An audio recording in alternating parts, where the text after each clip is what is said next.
Herbalife நியூட்ரிஷனில் கொடுத்துருக்க சில சப்ளிமெண்ட்டோட benefits பற்றி தான் நான் சொல்ல போகிறேன். அதுக்கு முன்னாடி ஹெர்பலைஃப் நியூட்ரிஷன் இன்ஃபர்மேஷனுக்கு என்னை ஃபாலோ பண்ணிக்க. ஃபர்ஸ்ட் பார்த்தீங்க அப்படின்னா மல்டி விட்டமின். இதில் 22 எசென்சியல் ஆஃப் விட்டமின்ஸ் மினரல்ஸ் கொடுத்துருக்காங்க. இதை நம்ம டெய்லி ரொட்டீனில் இன்டேக் பண்ணும்போது நம்ம நியூட்ரிஷன் டெஃபிஷியன்ஸை ஓவராலாக கவர் பண்ணி கொடுக்கறதுக்கு ரொம்ப ஹெல்ப் பண்ணுது. இது ஒரு நாளைக்கு 3 டைம்ஸ் எடுத்துக்கலாம். அடுத்தது செல்லுலாஸ். இது கான்சிலுக்கு வந்து எக்ஸ்ட்ராக்ட் பண்ணி கொடுத்துருக்காங்க. இதை நம்ம எடுக்கும்போது நம்ம பாடியில் இருக்க எக்ஸ்ட்ரா ஃப்ளூயிட் பேலன்ஸை ரிமூவ் பண்ணுறதுக்கு ரொம்ப ஹெல்ப் பண்ணுது. இப்போ நீங்கள் வெயிட் லாஸ் பண்ணுறதுக்கு ஷேக் அப்புறம் சாப்பிட்டுட்டு இருப்பீங்க. ஆனால் அது கூட அந்த செல்லுலாஸ் டேப்லெட் எடுக்கும்போது பெட்டர் ரிசல்ட்ஸ் இருக்கும்.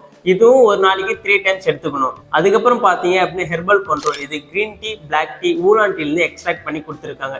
இது எடுக்கிறதால நம்ம பாடியில் இருக்க மெட்டபாலிசை இன்க்ரீஸ் பண்ணுறதுக்கு ரொம்ப ஹெல்ப் பண்ணுது. நான் ஷேக் அப்புறம் சாப்பிட்டுட்டு இருக்கேன், ஆனால் எனக்கு சரியாக வெயிட் குறையல அப்படின்னு சொல்கிறவங்க தாராளமாக இதை எடுத்துக்கலாம். இந்த ப்ராடக்ட்ஸ் பற்றி மோர் இன்ஃபர்மேஷன் எனக்கு தெரிஞ்சுக்கணும் அப்படின்னாலும், இல்லை ஹெர்பலைஃப் நியூட்ரிஷன் ஃபுட்டு மூலமா நீங்கள் வெயிட் லாஸ் பண்ண நினைக்கிறீங்க அப்படின்னாலும் இந்த நம்பர் கால் பண்ணுங்க, நான் உங்களுக்கு ஹெல்ப் பண்ணுவேன்.